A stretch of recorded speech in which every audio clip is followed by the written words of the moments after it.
This is Suella Braverman, and in this video we'll be talking about her most controversial moments. Suella, sometimes known as Cruella by her friends and enemies, grew up in London and became a barrister before running to be an MP. Even before we get into actually looking at the incidents, we can get an idea of what she's like by looking at her voting record. She's against democracy, she doesn't want an elected House of Lords. She's against devolution, giving more powers to Wales and Scotland, but she wants more power for England. It's like one union's good and the other's bad. Less tax on corporations. She's anti-climate change policies. She likes to survey people, she likes private schools, but she doesn't seem to like gay rights or equality rights. And she's against any increases to anyone's benefits, including the disabled. You would hope with her parents being migrants to the country, including one refugee, you would hope there would be some empathy towards people trying to get over to the UK. As you'll see throughout this video, there doesn't seem to be much, and it's clearly summarised here in this Telegraph interview. Argument trotted out by the left that, you know, because of the colour of my skin and my heritage, I have to think a certain way and I can't declare certain truths on migration. You annoy them, don't you? Because you're not left-wing. I hope I annoy them. That would be my delight if I'm annoying the left. But no, I disagree with that. My parents came here through safe and legal routes. My mother was recruited by the NHS. My dad came here because he was effectively kicked out of Kenya. 1960s Kenya. Forced out of the country, made a refugee, and still causing controversy to today. From Boris Johnson complaining about Obama being part Kenyan and therefore against British atrocities, to the British King being more on point than Braverman when it comes to these atrocities and having apologised for them. Have any qualms about extolling the virtues of the British Empire? It was the British Empire that brought infrastructure, the legal system, the civil service, the military to countries like Mauritius and Kenya. And my parents are so proud. On my mum's side there, I think it's her great uncle and auntie fought with the Allies in World War II, and they were so proud of that.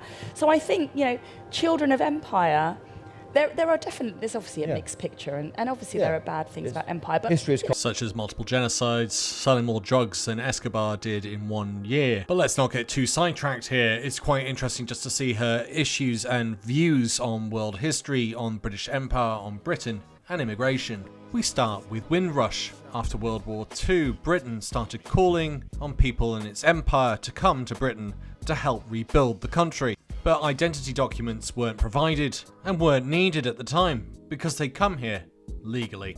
However, in 2017, the Disney witch, that is Theresa May, started to notice a bit of a theme here, decided to try and deport as many people as possible. And despite these people coming over legally, she deported large numbers, and to Braverman, who comes in a few years later, and despite recommendations offering compensation for all the damage done to the Windrush generation, she decides to knock out at least 3 key learning points, which could have been used to make sure stuff like this doesn't happen again, but also offer full compensation and repatriation back to Britain. Next on our list is Manston, an immigration centre based in Kent. Conditions in the centre were considered to be quite bad. In fact, it was meant to house 1,000 people, and instead it actually housed 4,000. Suella dismissed these as baseless. However, diseases not seen since the Victorian era, including diphtheria, started to appear. This led to the death of Hussein Asib Ahmed. He was a 31 refugee from Iraq. The Home Office denied that he died from diphtheria. However, the coroner's report said completely to the contrary, that he had died from diphtheria. And not even breaking a sweat and not breaking character from the evil Disney character that she is, she went on to blame him and those coming over. I tell you, who's at fault? It's very clear who's at fault. It's the people who are breaking our rules, coming here illegally, exploiting vulnerable people and trying to reduce the generosity of the British people. That's who's at fault. The very next day, and probably down to this inciting language, caused a migrant centre in Dover to get firebombed. So what it sounds like is that Braverman wants everything to be done nice and orderly, and that people just come to the border, probably in France, and are asked to come over to the UK. However, can you do that? Well, Braverman answers that question. Well, we have... you're fleeing which country, sorry? Any African country. Any African country. Well, be any continent, but let's say any African country. I don't want to name one because then their Prime Minister might have a go at me for demonising their population. So let's just theoretically talk about an African country which is going through a period of turbulence and which is persecuting its citizens, including an innocent 16-year-old like me. Well, we have an asylum system, and people can put in applications for asylum. How would I do that? Well, you can do it through the safe and legal routes that we have. We have offered 390,000 places to people seeking safety from various countries around the world. I'm not Syrian, I'm not Afghan, I'm not Ukrainian, not any of those specific schemes. The Dub scheme is historic. What scheme's open to me? Well, if you are able to get to the UK, you are able to put in an application for asylum. But I would only enter the UK illegally then, wouldn't I? Well, that would, if you put in your application for asylum upon arrival, that would be the process that you enter. How could I arrive in the UK if I didn't have permission to get onto an aircraft legally to arrive in the UK? And it doesn't end there. She comes up with this absolutely fantastic idea of, very similar to a Nazi policy known as the Madagascar Plan, let's deport all these people to Rwanda. I would love to be having a front page of the Telegraph with a plane taking off to Rwanda. That's my dream. That's my dream. It's When my will that obsession. happen? If you're watching this, I'm sure you're starting to see a bit of a pattern. Not only does the plan not work, it rings bells from the 1930s, and it's quite frightening. So far, 149 million has been spent on this project and no one has been actually sent to Rwanda. And this utter failure of a plan was brought up to her in a recent interview. In the deal as well, which we've had a good look at it, there is also a suggestion that the UK will resettle some of Rwanda's most vulnerable refugees. How many people do you expect will come to the UK from Rwanda under this scheme? No, we don't foresee that happening. Well, hang on, it's in the agreement. It says the participants will make arrangements for the United Kingdom to resettle a portion of Rwanda's most vulnerable refugees in the United Kingdom. Our arrangement is very much focused on people who are coming to the UK from safe countries and unlawfully, and then being resettled to Rwanda. But it's in the agreement then. So why did you sign it if it's in the agreement? That's what it says in black and white. Our scheme is uncapped. It means that we can potentially send over several thousands of people from the UK to Rwanda. When I went to Rwanda, I saw with my own eyes how Rwanda is getting ready to receive these people. And you have said that, but is there a limit on the number of people that Rwanda could send back to this country? Because you've signed an agreement that says in black and white the United Kingdom will resettle a portion of Rwanda's most vulnerable refugees. The balance and the reality of this agreement is that Rwanda is taking people from the United Kingdom. We are resettling people who have arrived here illegally and therefore will be removed or relocated to Rwanda. As I've said, I've just seen the accommodation that's in train. They're building the housing that will be used to accommodate people who are coming from Rwanda. I visited a school that will be used to support the education And you've said that, needs. but it is clearly here in black and white that the agreement you have signed also says that the United Kingdom might have to take refugees from Rwanda. But I think our viewers will hear that you don't want to address that point. Well, so the arrangement is very clear. On a balance and overwhelmingly, Rwanda will be taking people from the United Kingdom. It's like asking for the time and being given a weather report. Having cost us 149 million so far without sending anyone there. And now finding out that you can actually send people back from Rwanda, or Rwanda can send us people. It does seem like this total waste of a plan is both incompetent and horrific. And let's not forget, this seems to be based on the Madagascar Plan created by the Nazi Party, which deported people, or was going to deport people, that it didn't deem desirable to Germany. And of course, take note of the fact that the whole point of this was to deter people from coming to the UK. As you can see in this graph, the numbers just keep on rising. This doesn't even cover the issues taking place in Rwanda, including accounts of people disappearing, genocide having only taken place in the last few decades, and on top of that, there seems to be an underlying hatred for anyone who is LGBTQ+, which seems to tie in quite nicely with her voting record on gay rights. Nor does it cover recent allegations coming out from the UN that Rwanda has been financing terrorist groups to cause trouble in the Congo. The real issue? Well, it appears to be the government itself. Have a listen to this. Till the Home Office, absolutely right, sorts itself out. If you go to France, your application is processed average 6 months. If you go to Italy, your application is processed roughly eight months. If you come to the United Kingdom, it's 18 months, and that is what the government has to stop, because that's what will address the numbers. Finally, we have a plethora of awful, awful language being used by her that frankly incites a lot of the right wing. Even worse, there's a lot of language that she uses that's straight from Mein Kampf, including words like vermin and invasion. Suella was even warned about this by a Holocaust survivor, which she then pretty much ignored. I am a child survivor of the Holocaust. In 1943, I was forced to flee my birthplace in Belgium and went across war-torn Europe and dangerous seas until I finally was able to come to the UK in 1947. Now, when I hear you using words against refugees like swarms and an invasion, I am reminded of the language used to dehumanize and justify the murder of my family and millions others. Why do you find the need to use that kind of language? Thank you so much for your question.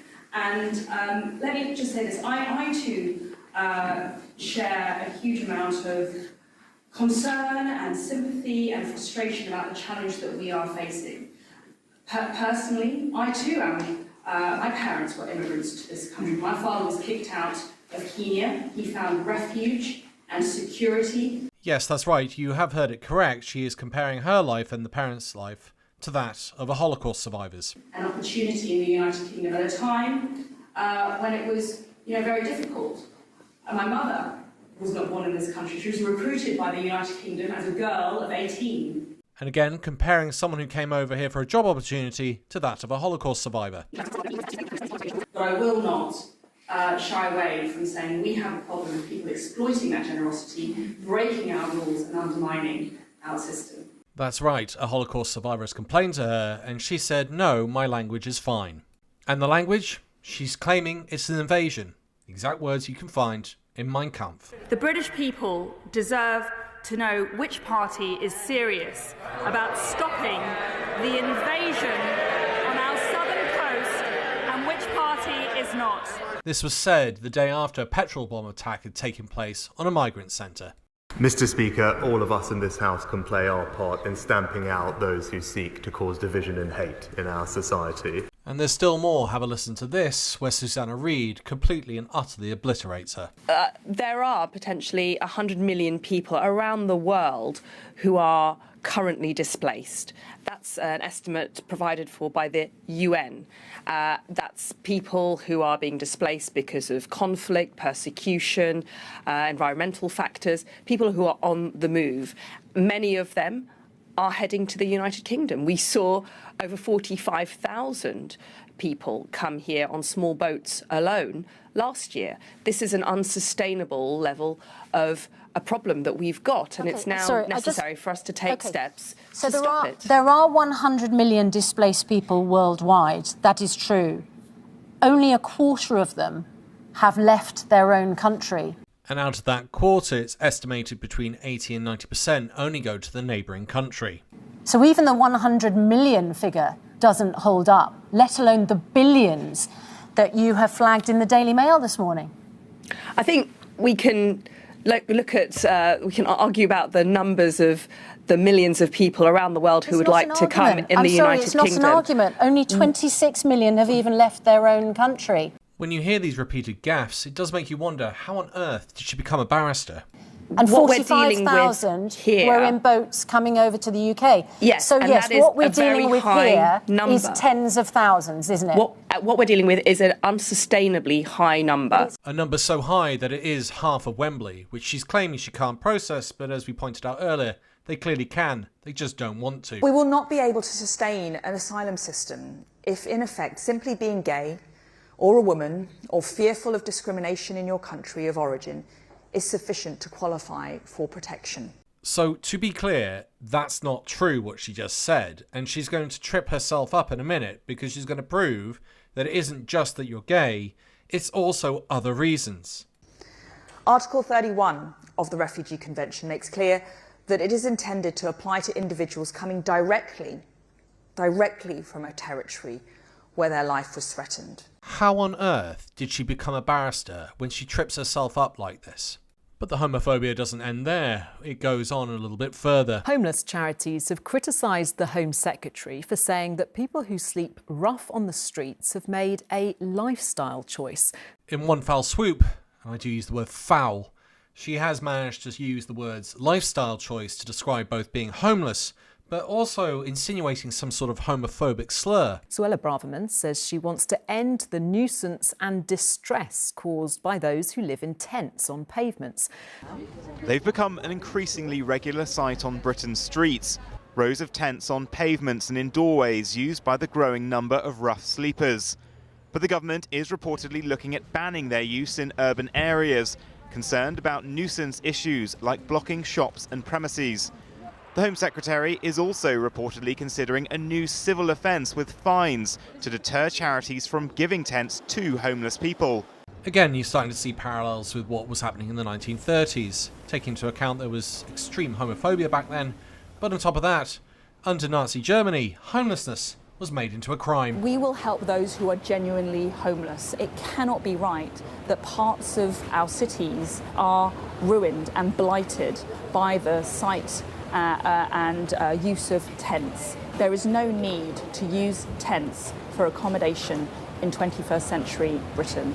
It brings criminality, it brings drug use, it brings, in many instances, violence to communities. And once again, she successfully stereotypes a group for being bad. Thankfully, the news agency Politics Joe actually went out and interviewed homeless people on this lifestyle choice. Did you choose to be here? No, did I? Hell, who chooses to be homeless? That's just madness. When was the last time you slept? 4 days ago. Fucking hell. A week ago I eaten. I've ate like once last week, I think, sometime. I try not to be too vicious, but once you stack up all the evidence, what you find is someone who does seem to reflect their voting record. They have elements of homophobia, they have elements of social Darwinism. They are frankly just evil. Yet this is someone who's had everything afforded to her in life, has had every bit of luck and has every advantage. Yet she doesn't seem to think that others should benefit in the same way, or if they're not succeeding in life, it's their own fault. The other thing that I find quite disturbing is the fact that she qualified as a barrister. How is someone that intelligent able to get through the bar? And yet they are so stupid that they can say lies and then trip themselves up within a few seconds. It's beyond belief. And yet this person has been given power not once, but twice in one of the highest offices in the land. To me, this says that the entire political system needs an overhaul, a relook, and a big question needs to be asked. How do we keep getting morons like this with vicious streaks into power? I'd love to know your thoughts in the comments, and I'd also love to say thank you to all of my YouTube and Patreon supporters. You keep this channel going. You are awesome. If you're unable to donate, then feel free to just help out for free by just clicking the like and subscribe button. Thanks for listening. Bye for now.